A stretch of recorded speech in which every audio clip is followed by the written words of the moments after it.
Selamat malam semuanya. Quarter life crisis sering jadi bahasan yang menarik. Soalnya banyak dari kita yang bakal lewatin masa-masa tersebut. Walaupun beberapa saudara kita nggak sampai ke situ. Tapi itulah memang kehidupan dan itu takdir mereka.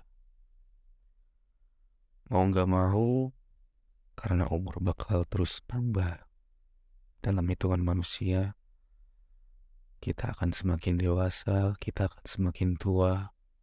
Oh maaf, mungkin dewasa sedikit berbeda pengertiannya, tapi yang pasti kita akan semakin tua. Quarter life crisis itu kalau kita cari di Google terjadi antara umur 18 sampai 30 tahun. Yang katanya, ini pun katanya bakal lebih berasa sekitar umur 25 tahun. Oke, kita anggap fase paling krusialnya itu umur 25 tahun. Yang sebenarnya lucu juga, quarter life seperempat umur kita hidup. Sedangkan berapa banyak sih zaman sekarang yang umurnya sampai 100 tahun ataupun di masa depan mungkin yang umurnya sampai 100 tahun. Pandangan saya sebagai orang yang ada di antara umur 18 sampai 30,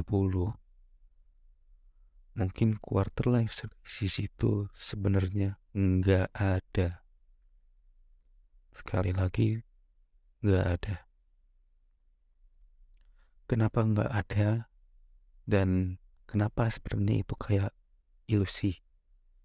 Ilusi yang kita bentuk, ilusi tentang kehidupan yang kita bentuk, ilusi berupa kata-kata yang dipopulerkan dan terdengar keren aja, walaupun sebenarnya menyedihkan isinya. Karena sepanjang kita hidup, krisis itu bakal ada terus-menerus. Sekecil apapun teman-teman punya krisis, itu akan ada. Hidup manusia itu pasti dinamis. Kalau statis, nanti kita semua udah beda alam, maka kehidupan kita akan statis.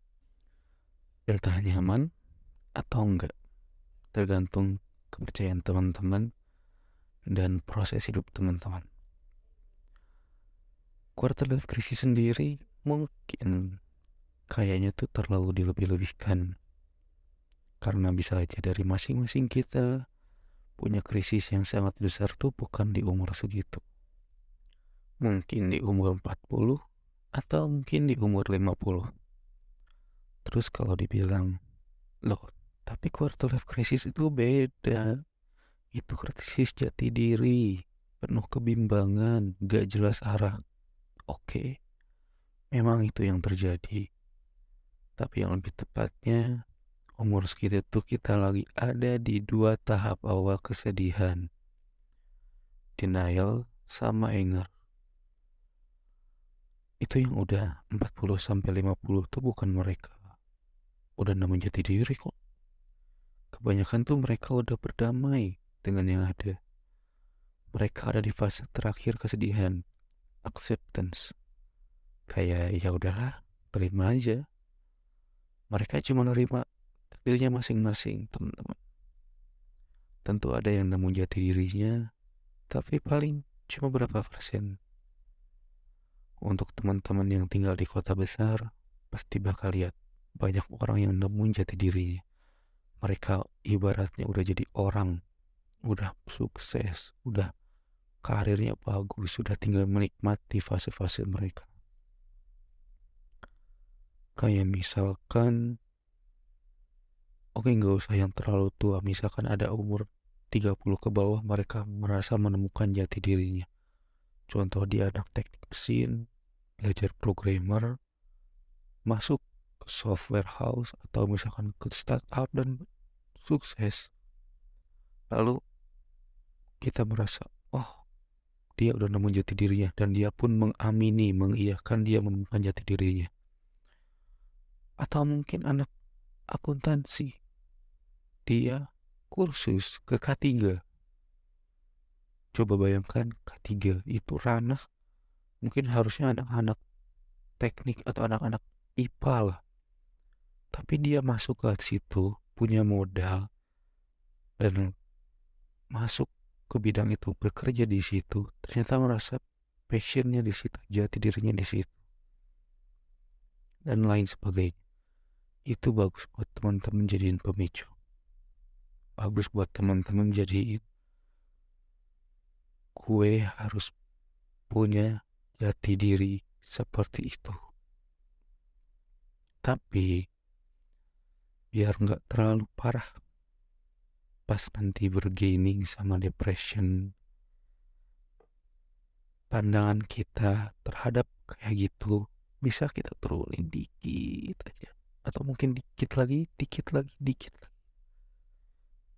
sampai kita temu di satu titik kalau ternyata kita bisa lihat lebih banyak orang yang bekerja di luar passion dan jati dirinya. Tanya sama diri sendiri, coba, gak usah orangnya, apa kiranya bapak penjual mie ayam di depan kantor teman-teman, atau penjual ketoprak, atau penjual apapun itu, merasa passion dan jati dirinya di situ? Gak usah ditanyain, takutnya tersinggung. Lebih baik teman-teman renungkan, kita renungkan bersama. Dan ternyata kayaknya enggak kan? Enggak, itu tuh bukan jati diri mereka. Mungkin jati diri mereka tuh seorang rocker, mungkin, atau mungkin seorang sales yang sangat luar biasa. Cuma karena gak ada kesempatan aja mereka jadi kayak gitu, dan mereka bertahan. Sehingga mereka tuh sebenarnya udah di fase acceptance saja, menerima takdirnya. Selama itu halal dan baik, nggak nyusahin orang, nggak merusak orang. Nah, kalau kita bisa lebih cepat sadar akan hal ini, mungkin tekanan di quarter life crisis kita tuh berkurang. Bukan hilang, tapi berkurang. Karena kayaknya kalau hilang tuh nggak mungkin. Mau gimana pun kita menghilangkan itu, akan ada faktor eksternal yang bikin kita tetap tertekan. Kalau ada yang merasa di dalam hatinya muncul pertanyaan, emangnya sih situ bisa langsung acceptance di umur yang katanya situ 18-30? Sayangnya enggak sama sekali.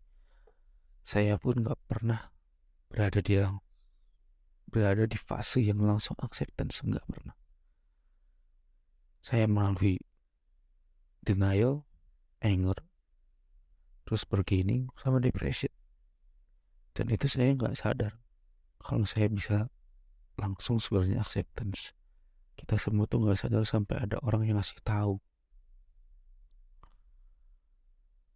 Makanya alangkah baiknya tips ini saya share, saya bagi ke teman-teman biar ada pandangan baru dari orang yang mungkin udah ngelewatin fase itu.